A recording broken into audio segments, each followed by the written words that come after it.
Welcome to Real Estate 360 Live with Ryan Sloper, the trusted name in real estate radio. Now, here's Ryan Sloper. Welcome back, everyone, to another episode of Real Estate 360 Live. Thanks for tuning in. If you're not familiar with the podcast, my guest and I will cover all angles of real estate, from interest rates to the economy to what's happening in Washington, the Federal Reserve. Like I said, this isn't your traditional real estate radio show. We're not going to come on each and every week and tell you why it's such a great time to buy. Now, although interest rates are extremely low, artificially manipulated, they are low. And, you know, we have an environment that might be conducive for people that have solid foundations, good jobs, good income, maybe a savings built up. It absolutely makes sense for those type of people to be buying right now. I actually, you know, I'm in the real estate market day in and day out, and like I said, I think that being able to take advantage of a low fixed interest rate to protect yourself from future inflation is one of the best things that you could ever do. Now, the reality is we talk a lot about the average Joe out there, and we throw that term out there, but I think it's important to note that the average Joe doesn't have credit scores that are over 700. The average Joe doesn't have a stable job or a job where he feels like his potential for his wages to increase in the next year or two is probably not the case. You know, I know that there's a lot of people out there that are tuning into this show, and I want you guys to, you know, please write in any questions or topics that you want us to cover on future episodes, because it is helpful for us to kind of get an idea of where people's heads are at. Joining me on our panel, as he does each and every week, is Louis Camerosano. Louis is a former school teacher, former attorney, and a former general manager of a major real estate portal. He's often cited in the media as a real estate industry expert, been cited in Wall Street Journal, Forbes, Fox Business, U.S. News, Wall Street Journal, MSN, CNN, MSNBC, and numerous others. Louis, how are you doing today? Ryan, I'm doing grand. How are you? Doing well, sir. Thanks for coming back on. Always great to have you on. Thanks for having me. When we last left the podcast about a week or so ago, we're diving deep into, obviously, Fed talk, and it seems like that kind of dominates a lot of our discussion most of these days, but that's only because it has to. We talk about this is a Fed-driven economy, right? This is a part-time Fed-driven economy that's based around global uncertainty. I want to kind of start, I guess is a good place to start, with Janet Yellen testified last week. Not really surprising. There wasn't really too much to take away from her speech, or whatever you want to call it there. Although it does seem that she's staying consistent with the mantra of patience and uncertainty, not enough data, and it seems as though now the Fed majority, the other Fed members, are starting to lean towards there needs to be a rate hike potentially coming in June. It's interesting because we know how they start to push this stuff out to the media, and it's done for a reason, so people in the market in particular can start to try to position themselves. Well, if the majority of the Fed saying that look out for a June interest rate hike, I doubt it's actually going to take place. Now, it's not to say that it won't happen 2 months later or 3 months later in September, but I just don't think that they're going to do that, and more because this is just posturing.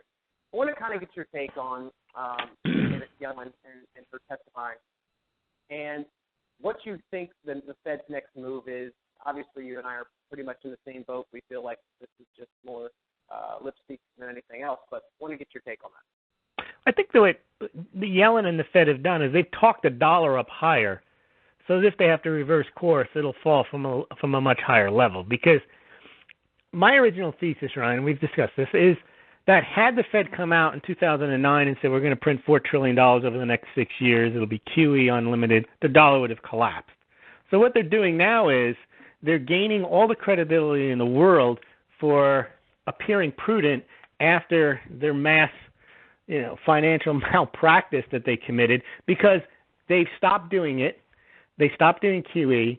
They say they're going to raise interest rates, so now they're sounding prudent. And they want to stick with that story. And I think what's happening right now, Ryan, is the Fed is either hoping for a miracle or a crisis so they don't have to raise rates. Because they have, again, achieved what they wanted. They stopped QE, and we didn't have the collapse and the rising interest rates. And I think this is unexpected for them because they stopped QE and the rates not only didn't rise, as we had predicted. We thought if the Fed wasn't in the market buying the bonds, the demand would not be there, and then the rates would rise. Instead, they've continued to fall, and the dollar has strengthened. So I don't think they expected that reaction, that them stopping would create this lower interest rate environment. So now they're in a position where if they have to do a rate hike, the rates are so low and the dollar so strong, they could get away with it. Everybody's saying, oh, you can't, the derivatives will blow up if they raise rates. They're not going to raise rates to 4 or 5 or 6%. You're talking about a measly quarter point rate, which will have no impact. And they've already signaled to the market for the last year that they might do that. So any derivatives that are out there, they have the potential to readjust their positions in case that might happen. So it's not like it'd be a big shock. Like one day, tomorrow, they came in, they raised rates to 3%. Sure, you'd have a derivatives blow up. But you raise it a quarter of a point, there's not going to be a blow up. And in fact, the Fed themselves can enter into the market with counteracting derivatives. We all know that they're engaged, according to the CME group, that central banks are involved in futures trading. So they can offset a lot of this stuff if they see a problem. So if they want to raise rates a quarter of a point to pretend that they're credible, they can get away with it. Now, can they raise rates and continue to raise rates? Absolutely not.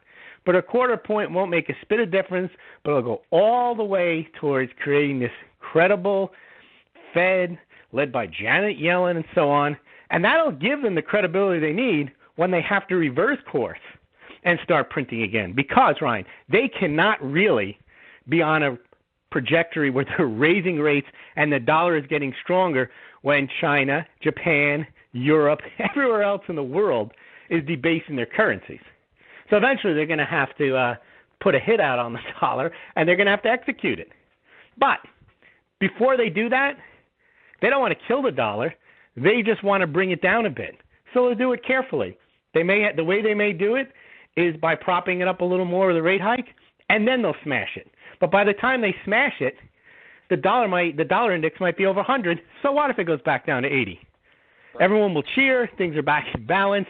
So that's how they keep the game going.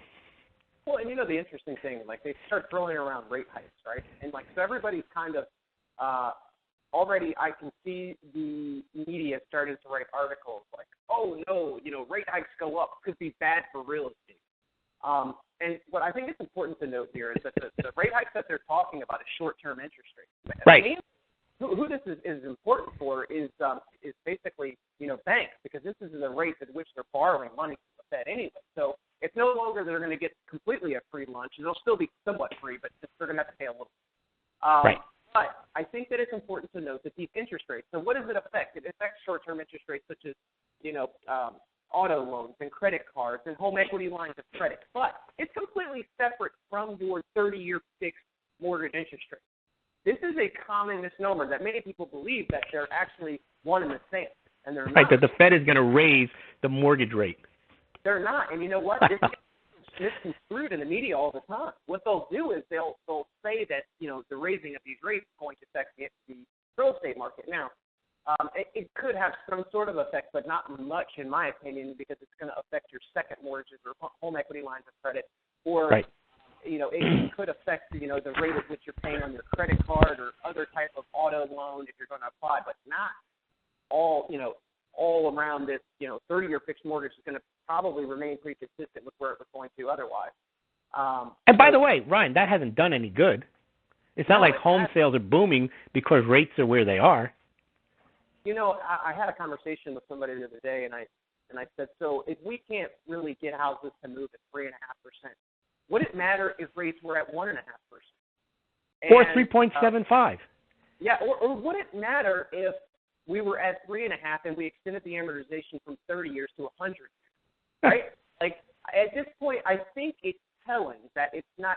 None of these things matter. It's very apparent. I mean, will you get these temporary spikes into the spring in the D.C. metro market area, in New York, San Francisco, and other major metropolitan areas? Of course you will. And the jobs are more plentiful in these areas.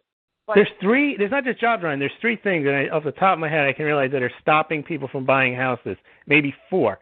One is property taxes are higher, right? Then there's your health insurance, which is higher. Yep. Then there's your car payments, which are higher. And if you're a millennial, you have student debt. So you can lower rates all you want unless people who have 1, 2, 3, or 4 of those things that they have to service, those debts, unless they're making more money, they can't buy the house. You can lower rates to 0. It's not that they can't afford interest payments. They can't afford any more payments after you have to pay your higher health care premiums, your student loan debt, and whatever other car payments you may have. And then once you try to buy the house, you've got rising property taxes. Well, and so lowering rates has nothing to do with it. Well, exactly. You can raise rates. It's not going to hurt. It's not going to help if you lower them.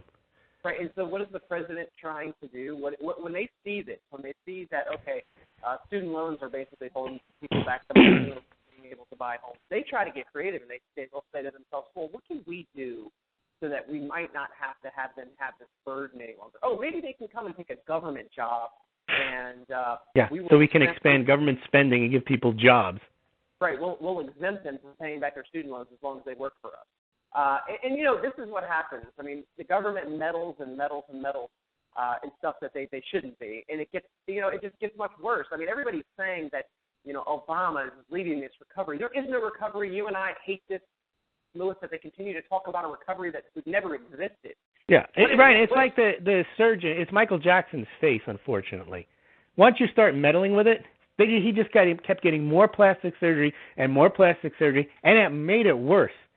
You took a perfectly good-looking guy, you made one small incision, probably didn't make that big of a deal. They should have just left it alone. He should have just left it alone. By the end of his life, they had made so many incisions on his face, they destroyed it. And that's what the government does. They think they're a plastic surgeon, or they can just keep meddling over their prior mistakes by more meddling. More intervention, more programs. They have to let it heal. They have to let it heal. And you know what? They have to let it fall flat on its face and pick itself back up again. And pick itself back up, not help it back up. Right. It's called a reboot, and reboot on its own, not with help. And I think that's the answer for everything these days, is to extend the hand out and help so that you can control. Because if you're not helping, then you lose some control. And that's always been the issue. Right. Same with the entitlements and every other social program that comes up. It's maintain control. And they feel like if they do anything like just let markets be on their own, then they're losing control. And yes, absolutely, because then they're irrelevant. It is irrelevant, and it's frustrating to me because it's just like there is potential. There is potential for our economy to be able to be strong and to reverse this, but not if the government wants to continue to be in the middle of it. It won't ever happen. Right. Which is why week in and week out, we talk about kicking the can down the road, and we say that we've been saying it for 6+ years now. I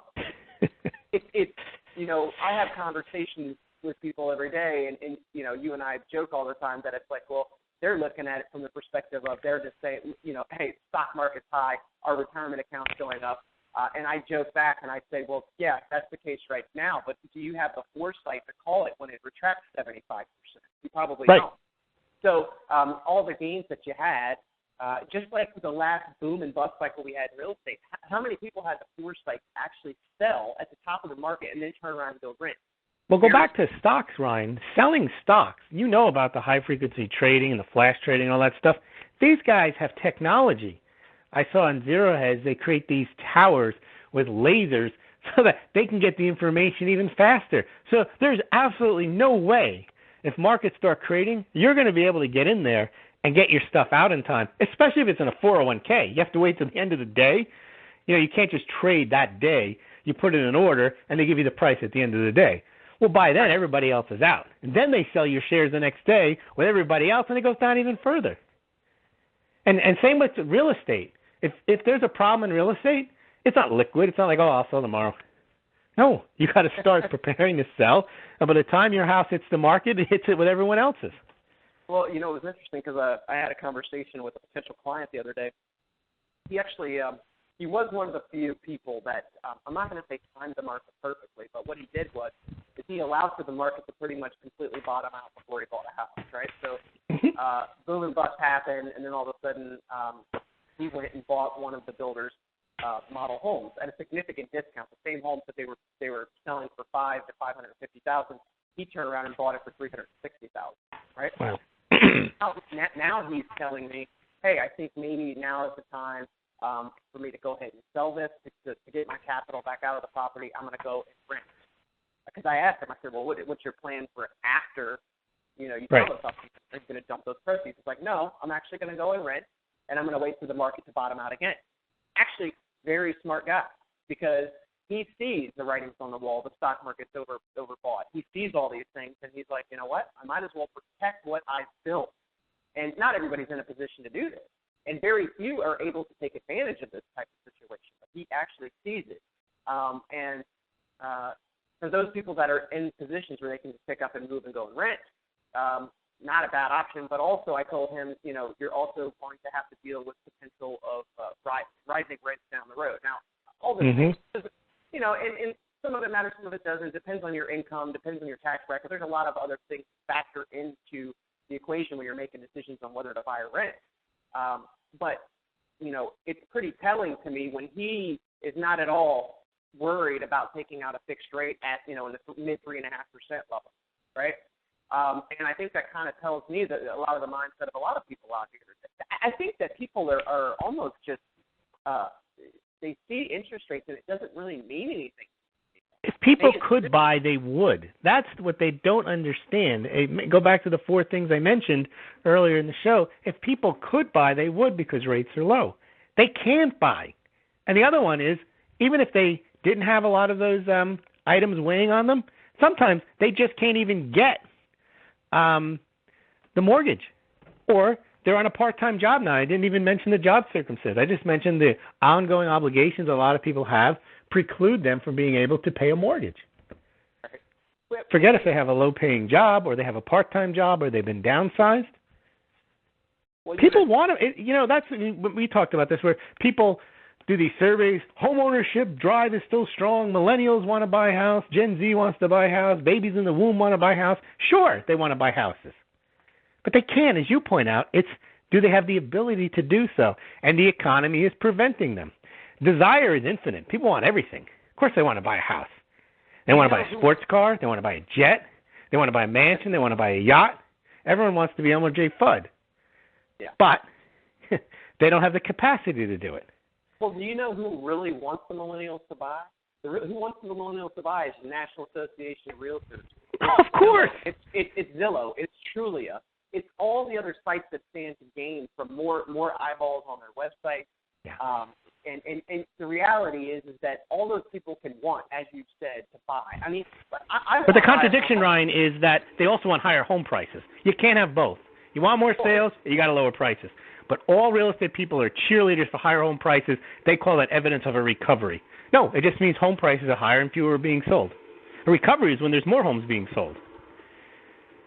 Yeah, and you sent me an article this week too. We always talk about headlines. We deal a lot with headlines, because the reason why headlines are important is because most people only read the headline and never actually read the body of the email or the blog, which typically is opposite of what the headline is indicating. So jobless recovery is now the job-led recovery, was the title of that article you sent me. And this was on Marketwatch. So very highly read paper, highly read internet site. Right. So they're now indicating that we have a job-led recovery, basically on the strength of 259,000 new jobs a month, including almost 1 million positions in the last 3 months alone, which they're touting as the strongest increase in employment in a decade and a half. What's interesting, though, is that they don't really dive too deep into these details. They don't start talking about how many of them are part-time positions. They don't want to. They want to just glance over that, right? Because that's not the important part. But I think it is the only thing that really matters is what type of jobs are those. Are those full-time employees that are being hired? Absolutely not. They're not. They're not, because you know what? We go back to the point of, and this is, we can relate back to real estate. everybody can assume, see, just from this headline, that it looks like, oh, look, jobs are getting better again. It doesn't matter that they don't tell you that if they're not full-time positions or how many other people have come off unemployment, they no longer even count. Their skills are eroding. And how many jobs are lost that were good ones, like ones at Hewlett-Packard, ones in the shale oil industry? Those are the people who could buy homes when you have a good job at those companies, not when you get a new part-time job, and not when one person has two part-time jobs. Yeah, I mean, two part-time jobs, you know how difficult it is to get a mortgage when you have two part-time jobs? Pretty difficult. Job-led recovery, broad-based job gains, jobs buoyant in the United States, robust job gains. These guys, it's not glass half empty, glass half full. They're calling for another glass. Their cup is overflowing. It's unbelievable that they peddle this day in and day out, that there's a job recovery, there's a real estate recovery. Remember lofty pending home starts, lofty new home sales, robust jobs. And then, of course, they got the stock market. That's that one they can point to and say, see, evidence, economy's doing well. They peddle this stuff left and right. It's Fortune, it's CNBC, AP, Reuters, and Bloomberg. And that basically is all your major media. They put that story out as a headline. It gets picked up. They pick up each other's stories. And then the alternative media reacts to it. And that's about it. But still, the damage is done. People see those headlines, comes from an authoritative source. You see that we're in a job-led recovery. We have robust job gains, buoyant this, solid is another word. They never end with it. And they hit you with it over and over again. And some people start to believe it. But if you read the comments, Ryan, I love reading the comments, 95% of them are basically just trashing the headline and the inability for the reporter to report on the truth. Of course. And what's interesting is if we actually had a job-led recovery and we actually had more jobs being created, we actually had rising. You'd have more home sales. You would have more home sales. I guarantee you with the low interest rate environment that we have, that prices would be increasing somewhere between 5 and 10% across the country. We should have record home sales, Ryan. Instead, they're 3 times lower than 2005. They say, well, that was a bubble. Okay, well, before the bubble, we're still way below those levels, too. Well, and we have more population, 35% less population in the 70s when you had the same number of new homes being built. Well, what about all the people that oh, wait, then they say there's an inventory shortage. Well, then let the new home builders build them then. How come they're not building? The demand isn't there. Well, and all the people that we talked about, the 25% of Americans that are probably still underwater, right? If we were indeed coming out, their equity positions would be shoring up if we could get those home sales to continue to be strong. But it's not there, and we will have seasonality that will, where they'll start to do better. And like I said, I'm in a D.C. metro area, which obviously things are going to be completely different here from most of the country. However, I still have seen the seasonality. The end of last summer was very slow. Going through the winter was very slow. Now it's picking back up, but we also had a dip back in interest rates. So the people that were sitting on the sidelines, and I'm going to say these are the buyers that are very well qualified, that have savings paid up, they've got equity in their house, they're still not the average Joe. They're not the average Joe. The average Joe has, probably maybe, $100 in his savings account after he pays out all his bills.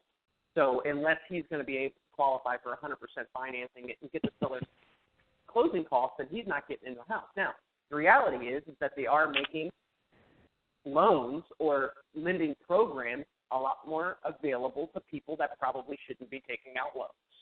Okay? This is a byproduct of not moving enough houses. When they feel like interest rates are really low and they're not moving the amount of houses that they feel like they should have with a low interest rate environment, then they start to get creative. And how do they get creative? They loosen guidelines or they create new programs to try to push people that probably wouldn't buy into buying. And long term, that's a recipe for disaster. If you want to find out how we got into trouble the last time, just go back and look. You start creating programs for people that probably are not even thinking about buying, to be honest. Because I know that if at the end of every month I only had, I was basically breaking even and not having any money put into savings, would I be thinking about buying a house, Lewis? Nope. I don't think so. And that's where I get, troubled by when the media is pushing on millennials. Guess what, guys? They don't have any money. Okay, let's assume that they do. Let's assume they have a couple part-time jobs, and they're living at home with their parents, so they are able to bank all the money that they have. Okay. So they do have some savings built up for. Oh, and they don't have to pay if they're under 26. They're not even paying health insurance. Correct. Because they're on their parents' plan. Right. They haven't yet had to actually realize what life is all about. Right. Actually paying bills. That hasn't yet happened. And you know, it is kind of comical, Louis, but if somebody is living under their parents' household, I doubt that they are probably having to, like, as you mentioned, pay healthcare costs. They don't have any housing costs. And then all of a sudden, they're going to go. They might not even have a car payment because they borrow their parents' car. Well, and they're all of a sudden going to go from that to then buying a house on their own, where they now have property taxes, a mortgage payment. They have to take care of utilities. They have to take care of anything that goes wrong with the property. They'll turn 27 and have to pay their own insurance. Well, and then whatever money that they saved up living with their parents will soon vanish. And then who's stuck holding the bag? Guess what? Then the lenders are going to be wondering why these millennials can't. Their parents are going to be stuck holding the bag again for two reasons. Their taxes will go up to cover the loss, and they'll have to move back in with them. I can see it now, another mortgage program created where they're going to lend specific to millennials. They might as well call it the Millennials Lending Program. But the parents have to co-sign on that loan. Yep. I mean, really, what would naturally happen, but it would take some time for a lot of people. They would be boomers who bought houses. They overpaid for them, their mistake. Instead of them getting bailed out, well, they're stuck with the house. And at some point, they'll pass it along to their children. But, of course, no one wants anyone to wait for that. Sometimes a mistake has to be waited out. Sometimes a mistake either has to be paid for or waited out. But instead, they just want to fix the mistake. They want somebody else to fix the mistake for them. You bought it, you own it. Like when they say that in a store. You pick up something, you drop it, you got to pay for it. You can't expect someone just to come sweep it up and then you're covered. Right. That's the mentality, though, that we have. And because they can claim that things like QE worked, zero interest rate policies worked, they can try more harebrained stuff like negative interest rates. So basically what you have is a precedent set that QE worked, zero interest rate policies worked, when they didn't. We see that they didn't, but they claim that they did. And now these things are no longer extraordinary measures. They're just part of the fiscal policy, monetary policy, whatever you want to. It's monetary policy, not fiscal policy when the Fed does it. Part of their toolkit. And just as a matter of course, you look to the Fed to do these things. You said, Ryan, 100% correct. The stock market crashes, they won't just leave it alone. The Fed, everyone will be screaming, do something, do something. And then you'll be back to 1987 with Greenspan, the Fed stands by ready to inject liquidity, because that's what people expect. Right. They expect intervention. They expect someone to pick up their mistakes, especially if they paid for the political influence to get those. I recently reread Warren Buffett's letter to Uncle Sam. It was disgusting. In 2010, he wrote a thank you letter to Uncle Sam saying, I'm a little late in this, and I was brought up to write thank you letters, but if it wasn't for the government acting swiftly and doing all the stimulus and so on, the economy in minutes would have, the whole financial system would have gone under. No, you would have gone under, Mr. Buffett. And we wouldn't be talking about you as the richest man in the world. Any references to Warren Buffett today would be former billionaire. That's how you would discuss Warren Buffett, as former billionaire, bankrupt billionaire. And so because it worked, and you got people like Buffett saying it was good for the goose, it's good for the gander, this is a good thing. Yeah, sure, I'm still rich, but everyone else is better off. But no one knows what would have happened, how the cards, how the chairs may have been rearranged if the government didn't get involved. You can guarantee one thing, Warren Buffett wouldn't be the richest man in the world or one of the top 10. But you'll never know that. And that's the problem when you run a centrally planned economy. You can never, ever, ever do A/B testing. Once you go down one route and you do the bailout and intervention, there's no way you can tell what might have happened. And, of course, they can say, look, this is better. Better than what? Better than what might have happened? Of course, because they get to say what might have happened. They'll just say it would have been a disaster. And so this whole thing is entrenched losers, is entrenched boomers, because they just happen to be the ones with the assets. It's entrenched the same rich people. I mean, if you remember, I don't think you remember, but after 1929, Ryan, a whole new breed of, a whole class of millionaires at the time, they weren't billionaires, were wiped out. They were gone. You don't have that this time. Buffett should have been wiped out, and he wasn't. Well, everybody was basically given a free pass. Now, there were certain companies that weren't lucky to be on that list, right? And so they were wiped out. But then, Well, like Lehman, yeah, but that just enhanced the status of Goldman Sachs and J.P. Morgan. Oh, absolutely. I mean, there's an elite group of people that are guaranteed to be bailed out pretty much every single time. Yep. And no matter what happens. And that's the sad thing. And that's why I'm constantly always talking about, what's the recourse when you and I can't pay our bills, right? Oh. What's the recourse if you and I make bad investments? What if you don't pay your property taxes? What if you fail to file a tax return? They'll come and handcuff you. I mean, you're not getting away with that. Well, what happens if we don't pay our mortgage? Right. Well, run a red light and see what happens to you. But then you look at these fines. I did a chart the other day showing that J.P. Morgan has paid $35 billion in fines since 2012. Now, to get an idea what $35 billion is, the annual global silver mining production is worth about half of that, less than half of that. Right. They just pay it in a fine, and they're still profitable. So think about how much money they can make. They could just pay fines. If I heard, Ryan, you had to pay $1 billion fine, I'd think, oh, how many people did you kill? What town did you wipe out with your toxic waste? I mean, what did you do wrong? Right. They pay $35 billion, and they're supposed to be in fines, and they're supposed to be an admired company? Yeah. That's crazy. Yeah, well, most of the time, if it was like an average company, right? An average company gets hit with a fine of even $1 million or $2 million. Guess what? They're bankrupt. They're done. Well, look at Gibson Guitars, right? Somehow they made a mistake. Well, they didn't make a mistake. The facts are that Gibson Guitar imported wood from India, and according to U.S. rules for imports, it has to undergo, I don't know, they whatever they did, they bought the right type of wood and they got the right type of permits. But there was some international rule that somehow the whatever federal alphabet agency decided they had not complied with. And because they were also Republican, this is almost like the retaliation type thing, they raided their offices with guns. These are people sitting around calmly and peacefully making guitars. And they get raided by a SWAT team. They come in and they take all the guitars. They treat them as if they're worse than terrorists because they might have illegal wood, which they didn't. Now, that gives you an idea of when you're not on the right side of the government, what happens to you. Yep. I mean, they could have fined them. It would have been wrong because they followed the rules. They didn't just say they were going to fine them. They came in with the guns.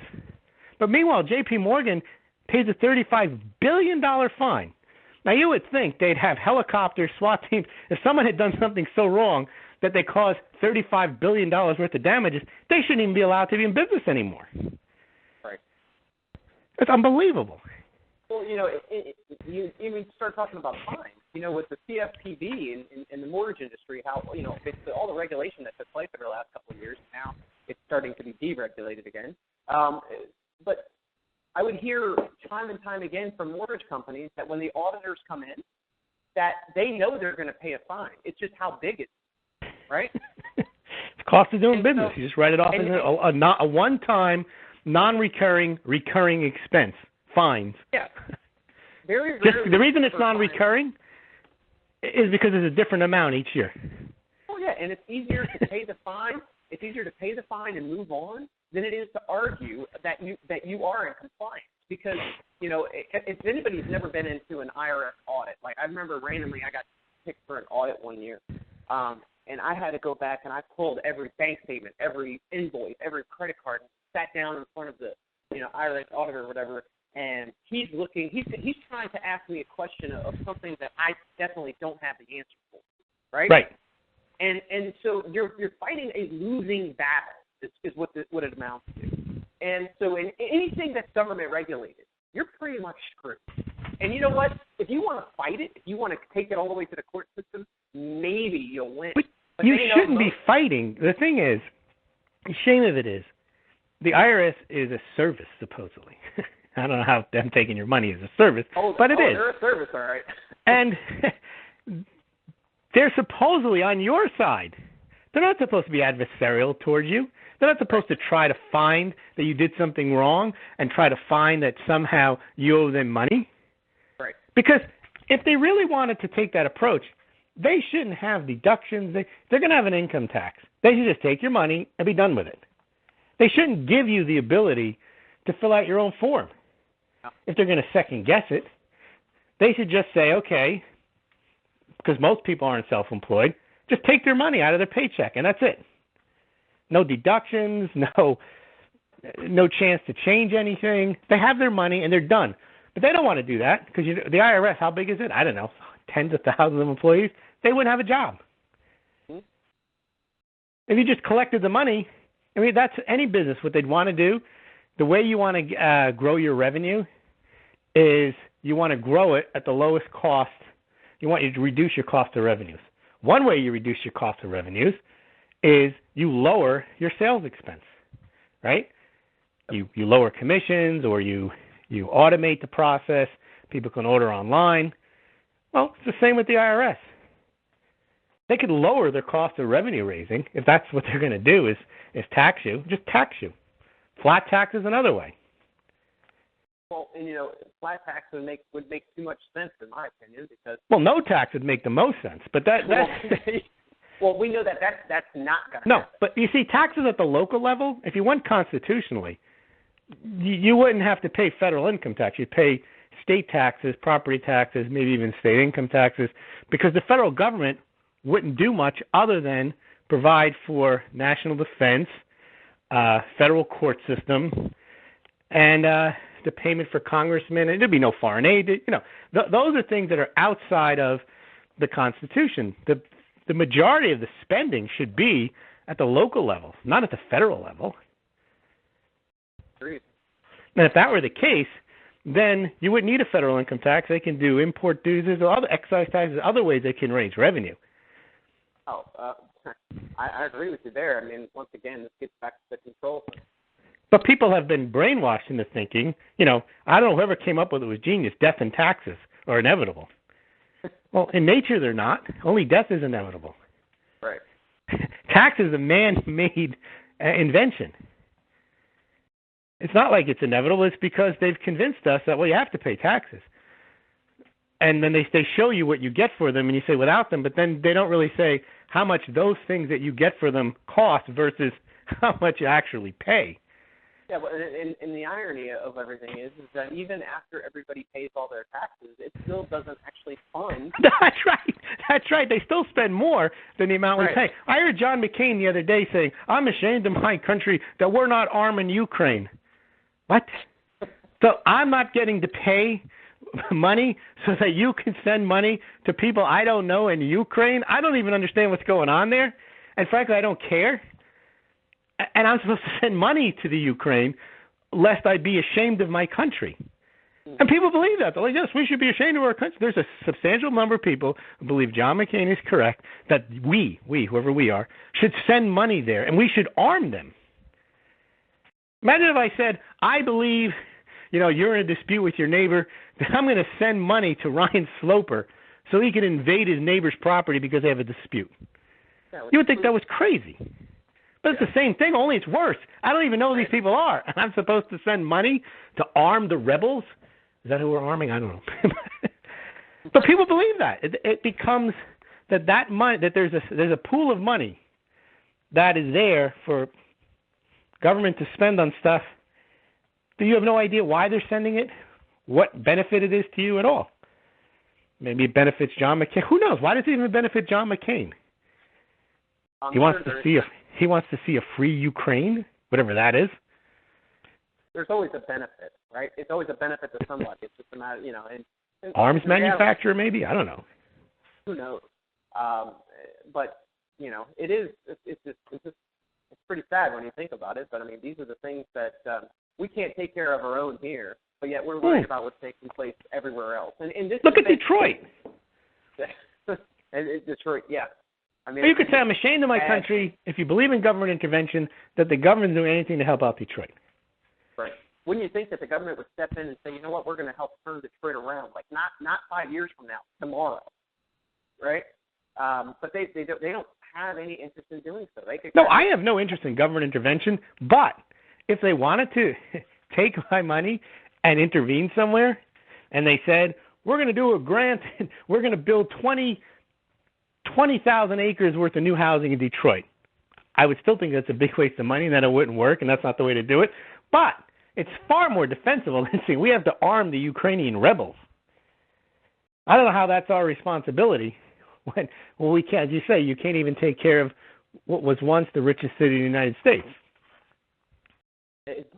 Boy, have times changed, right?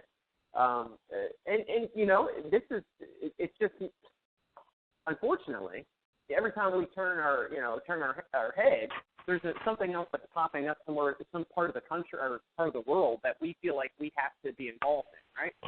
And you and I talk about this all the time. Why that happens is they want distractions. Distractions allow us to not keep our eye on the ball, which right. the ball should be, the market, the economy, jobs, all the things that are really important. But they meddle with so much that they know that they're destroying that part. So they create wars and they create all these other things in different countries, things to pay attention to, the oil crisis. But then they turn that from a bad thing to a good thing when it's actually a horrible thing. I mean, it's every week we're looking at articles like the one you sent me, and I want to dive into this. 10 reasons the housing market could go ballistic this spring. You sent this article to me. It was unfortunate, right? Another propaganda peddler. I want to give credit to the author, Joshua Brown, the source for this article. First headline reads, U.S. housing market could get a major boost this year, specifically for single-family homes, especially among first-time homebuyers. Here's why. And I want to this is, I don't want to laugh, but he says, my gut is telling me that the U.S. housing market could go ballistic this spring, specifically for single-family homes. Who could get an article published on their gut? Yeah. Unless they want the outcome to be what they want. They want to say, because housing has been poor for the last 5 years, though it's going to get better. In fact, it's not going to get better. My gut tells me it's going to go ballistic. Well, what does ballistic mean, Ryan? Is that the same as lofty? I mean, they might sell an extra 3 houses and they're going to call it ballistic? Right. It's going to go nuts, Lewis. It's going to go completely crazy. All right. So, but if you want to lose all credibility, then you say, my gut is telling me something. Okay? Or you start the article with worse. The first thing he says is, I'm guessing here. Yeah, hold on. My forecasts aren't any better than anyone else's, so don't trade on it. So basically, I'm just writing stuff, just pulling it out of my head, just to get 10 points down, why things might go ballistic in the housing market. Well, by the way, whenever you read an article with 10 reasons for this and 4 reasons for that, that is the proven headline grabber that people click on. Mm-hmm. Even if the article is complete bollocks, as they say in England, that is what gets people to read the article. There was 10 reasons. Why not 30 reasons why the housing market will go ballistic in this spring? Well, before we jump into the 10 reasons, let me take you to that was the beginning of the article. Let me take you to the end. Again. I never got there. Well, let me get you there. Again, take this and any other prediction with a grain of salt. Even if you disagree with this call, hopefully it has at least given you something to think about. Well, it sure has. Because number one is everyone sees that zero interest rate party is coming to an end.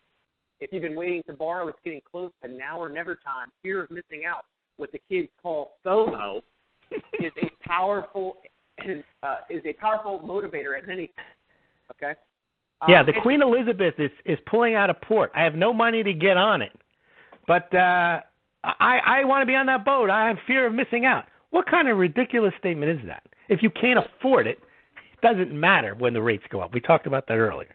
Yeah, I was about to say, earlier we talked about the zero interest rate party. You're talking about short-term interest rates. It's really irrelevant what's going on there. The fear of missing out doesn't have anything to do with short-term interest rates. It has to do with long-term interest rates.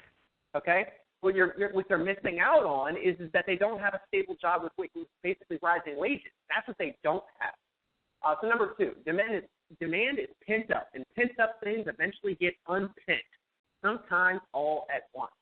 Really. So the number of people between ages 35 and 39 is critical to household formation, and we're currently seeing an uptick in this demographic. Just because you see an uptick in this demographic doesn't mean anything. And just because demand is pent up, well, I don't really feel like the demand is pent up. You guys are making the demand seem like it's pent up. Right, and as we mentioned, demand is infinite. Of course, everyone wants to buy a house. It comes down again to, can they? And just because there's more household formations doesn't mean they're not going to go and rent. Yeah. I have a high demand for wanting to buy a Ferrari, Louis. Right. I'm not, okay? I've had it. In fact, I've had a demand my whole life. Yeah. I just haven't done it yet because I can't. Right. Well, it's not going away either. I have pictures on my Exactly. It's getting more pent up. In fact, because I'm older than you, Ryan, my demand is even more pent up than yours. It could explode at any moment. Well, do you know what I might have to do with all that pent-up demand? Next time I go to Vegas, I'm going to rent one, okay? Because that's not all I can afford to do. And you know what? For all these millennials that have this demand that's pent up, they could probably go and vacation for a day in a house that they might not be able to afford to buy. There you go. So number 3, the notion that millennials want to stay home forever is not accurate. They're ready to bust out, and rental prices are comparably high in several key regions. Yes, he's had a conversation with the entire generation. He knows what they want. Well, and it's interesting because most of these people are not able to rent either because they're still living in their parents' basements. We've talked about that. Even if renting is more expensive than buying a home, you still need to come up with a down payment, so it becomes more expensive. You still have to have more than 2 part-time jobs. You might have to have 10. And you have to get the mortgage approved and so on. Right. So, it's getting worse as we move along here. Employment among college-educated people is as tight as a drum. Yeah, they all have jobs, and now you need a college degree to get a job at Starbucks, Home Depot, the grocery store, bartending. Yes, most of them do have jobs. Yeah, tight as a drum doesn't mean they're going to buy houses on that income. Yeah, and that would read a little bit better if that said employment among college-educated people is at an all-time high. Rising wages continue to increase at a 10% clip. Then it makes sense, okay? But no, go to the next one. He tries to cover it there. Yeah, number 5. In January, average hourly earnings jumped 0.5% for all American earners. This is just 1 month's worth of data, of course. Stop there. This is just 1 month's worth of data. Forgetting the last 5 years where the income has not risen one bit.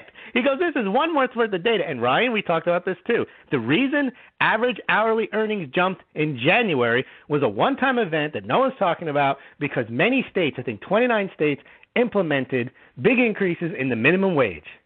Yep. And that's why it jumped. Not because employers are willing to pay more or going to pay more. They were forced to. And that's also going to make more people lose their jobs. So he takes 1 month, it jumps. He admits it's only 1 month, but that's why it's going to go ballistic. After 5 years of no gains, and now the minimum wages has risen, and we're going to have a ballistic spring in home sales. Ridiculous. So you jump to number 6 at the low end of the income spectrum. Things are brightening. Walmart, Aetna, and TJ Maxx are giving there it is. Okay. million minimum wage earning Americans a raise this year. Okay? Now, he even has it here. 29 states. Others will be forced to follow. People that have minimum wage jobs are not at the front of the line to buy houses. It's not like you were making $7.15 an hour and struggling to get by, and now that you're getting $9 an hour, you're applying for a mortgage. You can't afford to he looks foolish putting this together. Yeah. Number 7. If you believe, as I do, the stock market acts as a discounting mechanism that foreshadows the near future, then you may want to take a glance at the iShares U.S. Home Construction ETF. It's really irrelevant what he's saying here. I'm assuming he's basically saying that he's saying home building stocks are now trading higher. Okay, but look at the sales of home builders. The stock market is not an indicator of anything. If companies buy back their own shares, if investment pours into the stock market, the stocks go higher. That doesn't mean the underlying company is doing better, and it doesn't mean the underlying economy is doing better. No, not at all. And as a matter of fact, many of the builders now are discounting homes to get rid of them. So if you want to put some stock into that, I would say that that's tank that things are not as good as people think they are. Right. Animal spirits in the stock market have finally truly taken hold, and participation is broadening out from just the wealthiest 20% of investors. I'm assuming this is where his gut feel is coming from again. Yes, well, basically, because the stock market has risen for so long, other than the top 1%, 5%, 20% are doing well, is a trickle-down effect. And now, because they're getting broad-based stock gains, they're going to buy a house. Yeah, well, what happens if the stock market stops making broad-based gains and unwinds? Ballistic spring and home sales? Don't think so. It'll be ballistic, all right. It's the other way. The other way. Shot in the foot. Yeah. Number 9, the Federal Reserve survey of senior loan officers says that credit standards are easing. Now, that's what we need. Yeah, that's just what we need. But this is actually one of the ones that could actually make things go ballistic. Okay, if you basically give away free loans to anybody, and yes, I believe that the market is ballistic. Okay? Right. So I agree with number 9. And we talked about this last week, that you will get an increase in home runs if you bring the fences in 200 feet. Yeah, of course you will. If you lower credit, and you can predict that, and it doesn't mean the players are doing better, the hitters are more powerful, they're getting better. No, it just means you move the fences in. Sure, you give away houses, I agree. Housing market will go ballistic if they decided tomorrow, free houses, no interest payments for the first 10 years. Do it just like a layaway plan on a couch. Yeah, we'll do it like a deferred payment on student loans. We'll just defer the mortgage for 10 years. You don't start paying until you find a job 10 years from now. Yep. Just tell us you have an intention to get a job over the next 10 years. We'll let you move into the house and not pay anything. Housing will go ballistic. Louis, write that one down. I think that we should probably contact somebody on that one. That might be. There's a government program there somewhere. There is. And then number 10, I'm actually cheating a little because the housing market uptick is already in progress. Last month's groundbreaking on new homes hit the equivalent of 1.07 million annual run rate. The lofty run rate of 1.07 million, which is 3 times lower than the 2005 rate. But I don't want to bring that up, Louis, because I'm only worried about the couple of data points that I have in front of me. And hey. Yeah, basically 1.07 is higher than the 1 million of a couple of years ago. So what? Well, yeah. That's what the rate was in 1978. That's what the rate was in 1969. You just pulled dates out of a hat. There's been other times in our 40, 50-year history when we've only had 1.07 million new home starts or new home sales. That is not a lofty level, and that is not a substantial uptick, and it's not a trend. No, there is no trend. And, but because it's in fortune, and because it's a projection, somehow it's going to happen? Yeah. With this power of positive reporting? Well, we know that that's what's been going on for some time now, right? If they continue to peddle and push everything as positive, I'm not against pushing positive things here. Of course. The positives are we have a low interest rate environment. Now, but we've had that, Ryan, for 5 years. Well, I agree. But it's understanding why we have a low interest rate environment, right? Because they have to artificially manipulate the low interest rate environment, because otherwise we would sell no homes at all. Brian, you get laughed out of the ballpark if you presented this article to a serious news organization. Unfortunately, Fortune is considered a serious news organization. 10 reasons why my gut tells me my guess might be right. It just makes stuff up. Yeah, I think we've reached an all-time low. People take this stuff seriously. Well, when we have to write articles to basically try to hype up the market like this, and it's basically founded on a bunch of stuff that is irrelevant. And I mean, like I said, I always use the eye test and the ear test. Just paying attention to what's going on, listening to what clients are saying, and none of this stuff is really accurate. I mean, of course, in certain price points, in certain areas, things are going to move, and I know that. But on a national level, it's not the case, guys. If anything, the minimum wage starts increasing across the board. That's not a good thing. No, it's not. They're going to start cutting jobs left and right. The same way when oil prices came down. Unless they raise them to $50. I mean, it's not going to happen. Just substitute real estate for this, Ryan, and you said 10 reasons why olive oil will be $800 a gallon next year. You say, what is this? Why would you even speculate on that? Because we've been conditioned to think that rising home prices are one of the best things that can happen to an economy. This is one of those things to try to get people into the mood of buying again. And once again, just like I said about the Ferrari, I'm always in the mood to buy a Ferrari. It doesn't mean I'm going to get it. Right. Even if this had the effect they intended, and people read it like, yo, wow, I'm going to miss out. It says that we're all going to miss out. They walk down to the loan officer and they try to get a mortgage. And the guy says, "What are you kidding me? But I got an increase from the minimum wage. I work part-time. It says here that I'm going to miss out." I say, "Yeah, you missed out, all right. Come back when you have a full-time job and you make 3 times the amount of money and you have some savings." Well, I can see it now. Somebody just lost their job. They've been on unemployment for over a year, and somebody told them, "Hey, just go start your own business and you can get a house," right? So then they show up to the loan officer. They go, "Hey, I just started my LLC yesterday. Can I get a loan?" You know what I mean? Like, as if it's that easy. Everybody, the nation to be that easy, but as soon as you go through the underwriting process once or twice, you realize that they basically are running you through an ATF scanner. You know what I mean? Yeah. Like you're at the only one you're right, Ryan, is number 9. If they pull that barrier away and they say, "You're right. You just opened LLC. Step right this way. Let me give you the loan." Yeah. Just have your one of your parents sign their name on the dotted line. No, forget that. We'll give you the loan. No, sign anything. Just give them the loan. Then you'll go ballistic. Yeah, I do like that though. Don't even give them the loan. Just give them the house. It'll go back to, remember when we used to have the negative amortization loan, and people could actually go negative on their loan. This time it'll just be where you don't make any payments. You're giving the house for free. And then they give you money to fill up it with junk from China.